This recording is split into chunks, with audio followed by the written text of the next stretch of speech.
दोस्तों, कई बार रात के अंधेरे में बैठ मैं इन टिमटिमाते तारों को देख ये सोचता हूँ कि क्या कभी हम इन तारों तक पहुँच पाएंगे, क्योंकि ये तारे हमसे कई लाखों प्रकाश वर्ष दूर हैं। एंड जस्ट फॉर कंपैरिजन, हमारी मिल्की वे का ही डायमीटर 1 लाख प्रकाश वर्ष है, यानी कि प्रकाश को एक छोर से दूसरे छोर तक पहुंचने में 1 लाख साल लग जाते हैं। हमारा इन तारों तक पहुंचना इसलिए भी जरूरी है क्योंकि जिस तरह इंसान पृथ्वी पे मौजूद नेचुरल रिसोर्सेज को खत्म कर रहा है, उस तरह पृथ्वी आने वाले 1000 साल तक जीने लायक नहीं रहेगी। इसलिए हमें ये पृथ्वी छोड़कर जाना होगा। लेकिन जो सबसे बड़ा सवाल है वह ये है कि आखिरकार हम इन तारों तक पहुंचेंगे कैसे। अगर हम प्रकाश की गति से भी चलें तब भी हमें इन तारों तक पहुंचने में कई लाखों साल लग जाएंगे।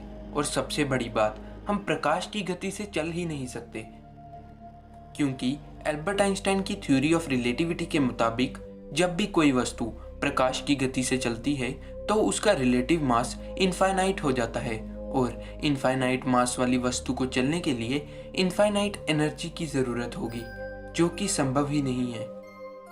इसका मतलब कि क्या हम इन तारों तक कभी पहुंच ही नहीं पाएंगे? पहुंच पाएंगे। अभी भी ऐसे 2 विकल्प बाकी हैं जिसका इस्तेमाल कर हम प्रकाश से भी पहले इन तारों तक पहुंच सकते हैं, और इससे थ्योरी ऑफ रिलेटिविटी भी नहीं टूटेगी। ये 2 विकल्प हैं वर्म होल और वार्प ड्राइव। वर्म होल के बारे में हम डिटेल में अपनी पिछली वीडियो में बात कर चुके हैं। दोस्तों, आज की वीडियो में हम जानेंगे वार्प ड्राइव तकनीक के बारे में। तो चलिए दोस्तों, शुरू करते हैं हम आज की वीडियो को with video titled warp drive.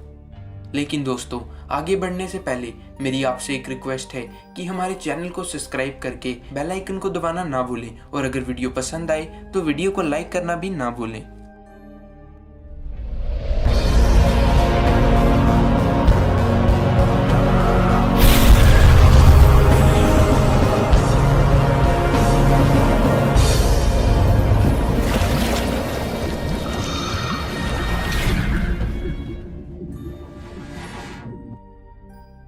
साल 1905 में सर एल्बर्ट आइंस्टाइन ने अपनी थ्योरी ऑफ रिलेटिविटी में बताया कि कोई भी वस्तु जिसका कोई मास है वह प्रकाश की गति से तेज नहीं चल सकती, क्योंकि ऐसा करने के लिए उसे अनंत ऊर्जा की आवश्यकता होगी।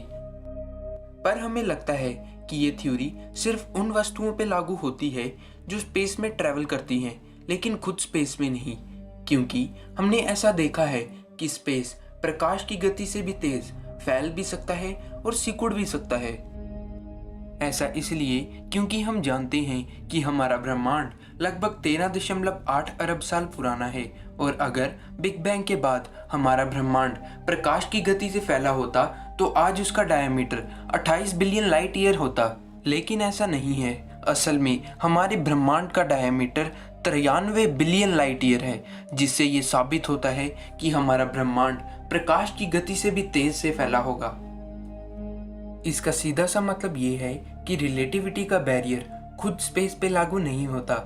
हम इसी कंसेप्ट का इस्तेमाल कर वार्प ड्राइव की तकनीक को विकसित कर सकते हैं, यानी कि कैसा हो अगर हम प्रकाश की गति से चलने वाला यान बनाने की बजाय हम यान के पीछे के स्पेस को प्रकाश की रफ्तार से फैलाएं और आगे के स्पेस को उसी रफ्तार के साथ कंप्रेस करें, तो हमारा यान बिना चले ही अपनी डेस्टिनेशन पे पहुंच जाएगा, और इससे थ्योरी ऑफ रिलेटिविटी भी नहीं टूटेगी। आइए इसे एक उदाहरण से समझते हैं। मान लीजिए कि ये स्लिंकी स्पेस है, जिसकी एक तरफ हमारी पृथ्वी है और दूसरी तरफ एक ऐसा ग्रह है जो हमसे कई लाखों प्रकाश वर्ष दूर है। अब इसके पीछे के स्पेस को फैलाने पर और आगे के स्पेस को कंप्रेस करने पर आप देख सकते हैं कि हमारा यान बिना चले ही अपनी डेस्टिनेशन पे पहुंच जाएगा। दोस्तों, हम इसी तकनीक को वार्प ड्राइव तकनीक कहते हैं। लेकिन अब सबसे बड़ा सवाल, क्या ऐसा कर पाना संभव है? तो जवाब है हाँ। आज की तकनीक से ऐसा कर पाना संभव नहीं है, लेकिन वार्प ड्राइव तकनीक का इस्तेमाल करने के लिए हमें स्पेस को एक्सपेंड करना सीखना होगा, क्योंकि हमें स्पेस को कंप्रेस करना आता है। जैसा कि आइंस्टाइन ने हमें बताया था कि कोई भी ऑर्डिनरी मैटर स्पेस में कर्वेचर जनरेट करता है, यानी कि कोई भी बॉडी स्पेस टाइम को कंप्रेस करती है, लेकिन परेशानी का विषय ये नहीं है।